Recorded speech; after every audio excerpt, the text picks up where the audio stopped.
So in this video, we are going to be looking at a very introductory graph theory problem from 2019 January contest Silver grass planning. And I'll just explain the algorithm behind this problem.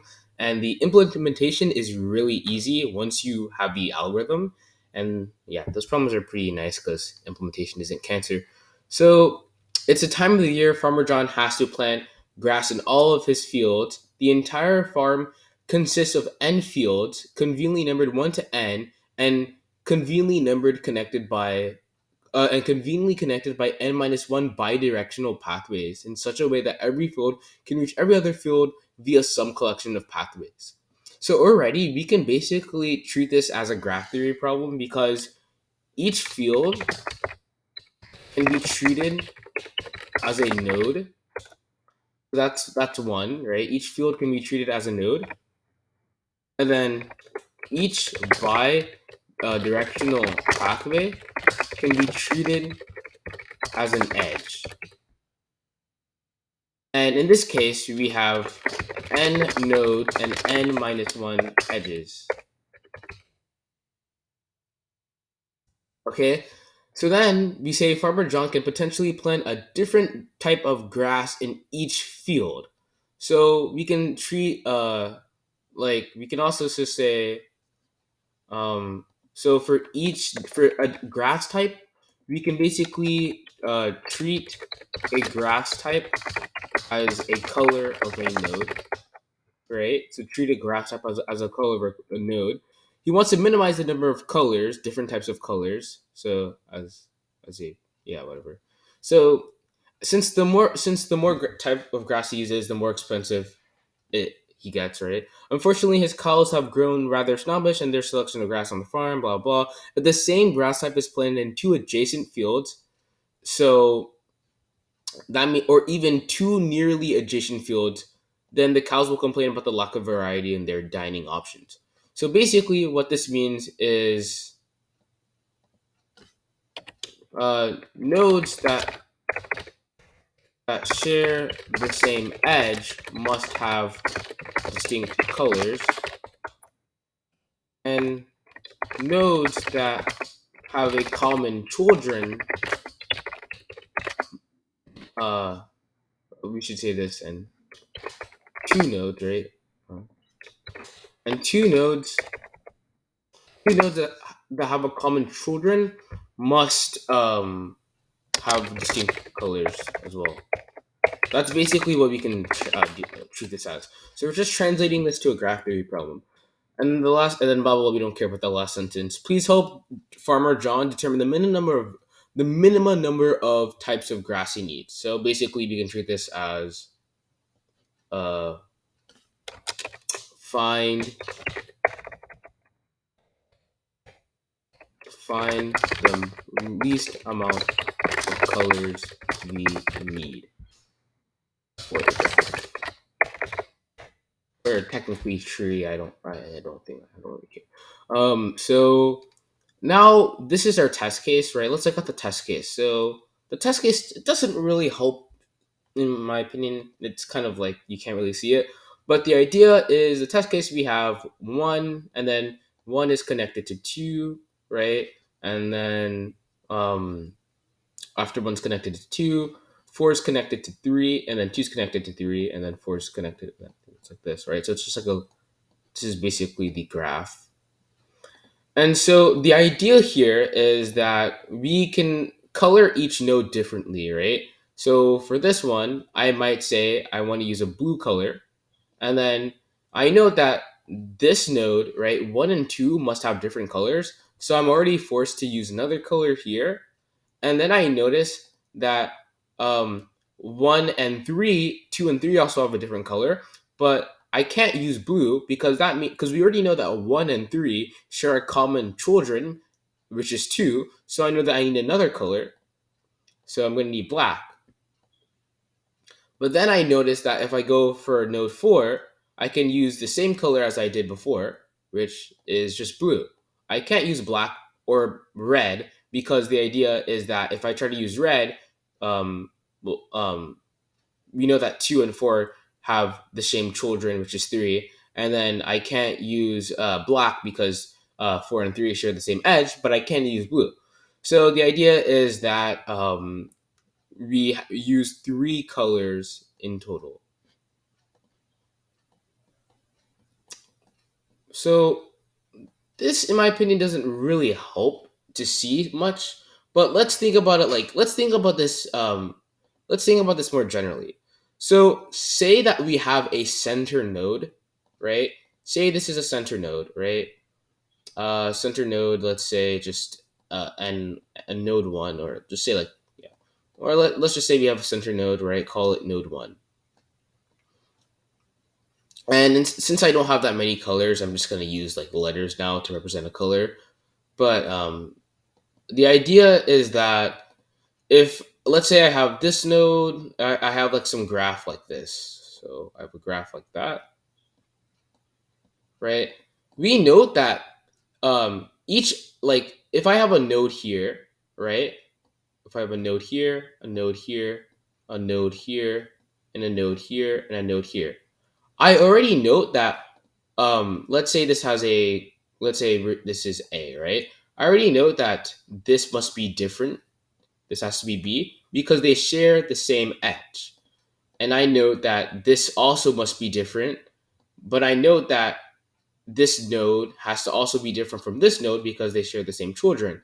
So I note that the idea is that I have to use C over here. And then I note that I also have to use D over here. And I note that I have to use E and then F. So the idea is that you basically have to use for each node you have to use a different color, and the reason is because you already know that all the nodes that are connected by an edge, they have to be two distinct colors, and then we know that C and D also have to be distinct because they share common children. So in general, you can kind of generalize the fact that any graph in this form has to has to always use a have to always so it's basically the number of nodes, it's basically the number of children plus one. So any like graph that's like this, it's the number of children plus one, or this is basically equivalent to saying find the degree of that node and then add one. So the idea is for this problem, we treat each node as a sort of center node, right? And I noticed that for the center node, so we treat each like node here as a center node, and I noticed that for that center node, if I were just to look at this graph, right? So if I were just to look at this graph, right, essentially excluding this node one, I know that I need three different colors because it's a center node. But then let's say I'm trying to make another graph like this. So let's say I try to extend from this graph over here. So like I try to do something like this and then this and then this and like just try to do something else like maybe this or something like that. Or like yeah. This is good. So let's say I try to make another graph like that for like extending from my graph, and there's a node here and there's also a node here. I noticed that you can essentially say that like these two kind of sections are independent from each other, right? And each section, circled section, has a center node. Like we determine a circled section by its center node.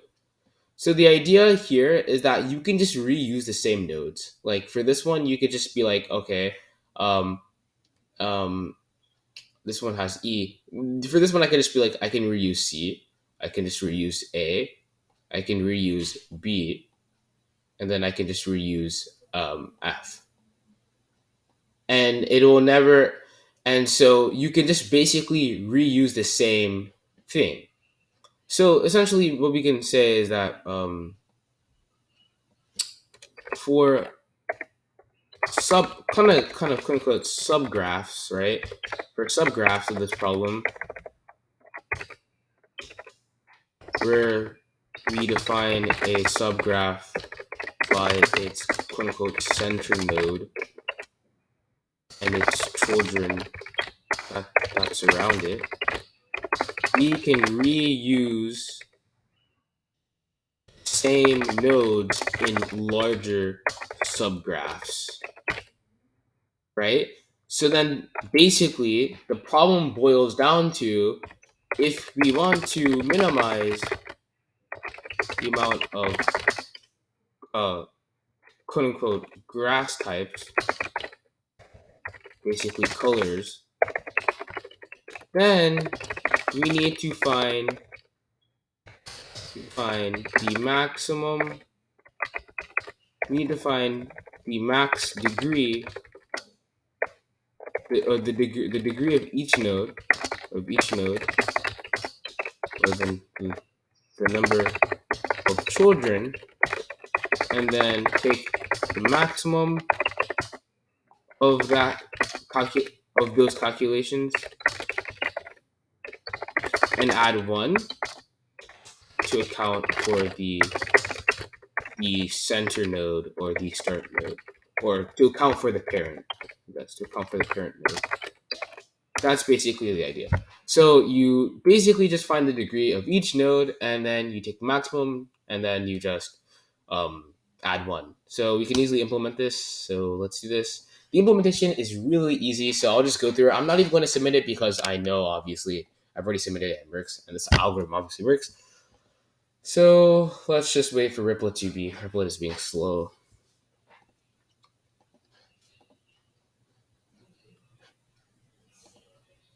Oh my god.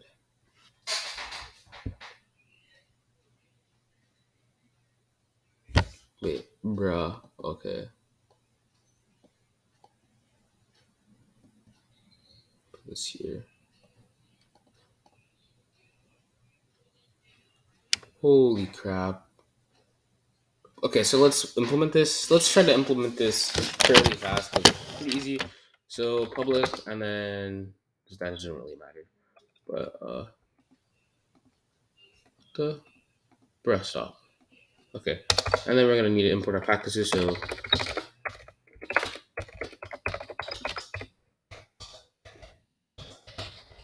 oh my god, why my body?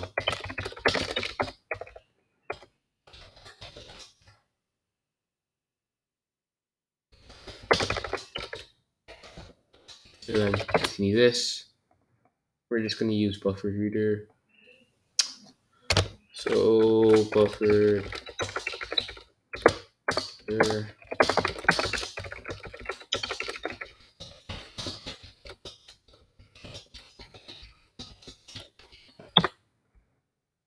And print writer.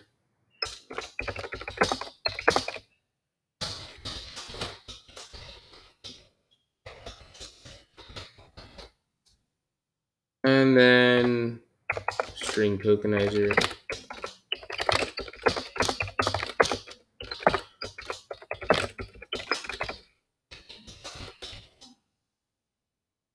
And then we're gonna need static and n, static and hold on.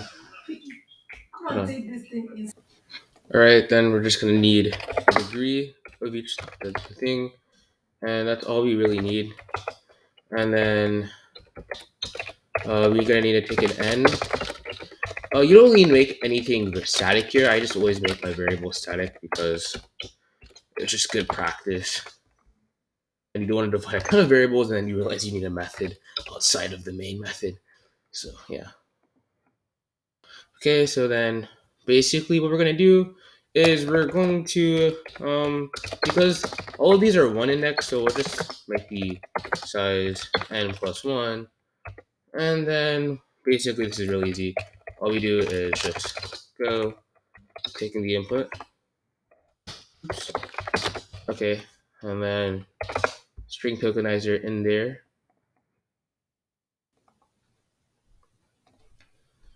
And then we literally just do this degree at copy this because I'm not gonna type that.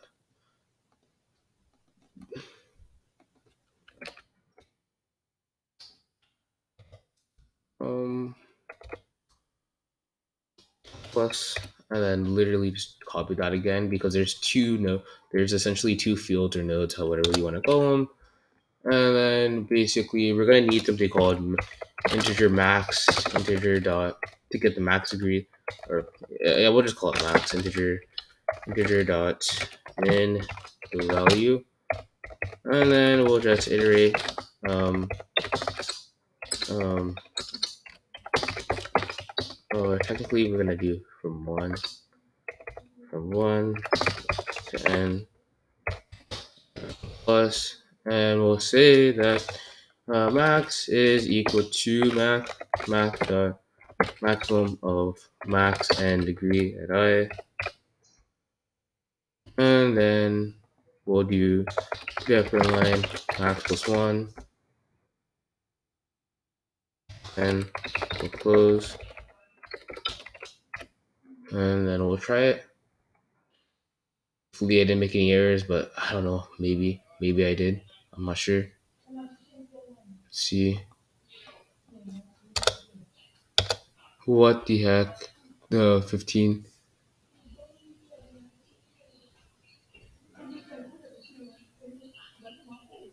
What? Dude, wow, come on, man. 15. Uh, no such element exception. I already defined degree as this though. Oh, give me a sec. Hold up. Wait, I see the problem. In the problem statement, it's actually n minus one lines. Okay. To be fair, that is not that. I'm so used to doing like to n, so yeah. It's n minus one, not n. Okay, that's annoying. Okay, there we go. So that's a code, and yeah, you just like I guess the hardest part about the implementation is that it's actually n minus one, not n. Like in everything, we're always used to. I'm always used to. I'm pretty sure as many other people are used to just doing like for int I is equal to for int like I is equal to zero, and then I to n, and then just plus plus plus. I'm so used to typing that, so like yeah, just have to make sure it's n minus one, and that's a code. So thanks for watching.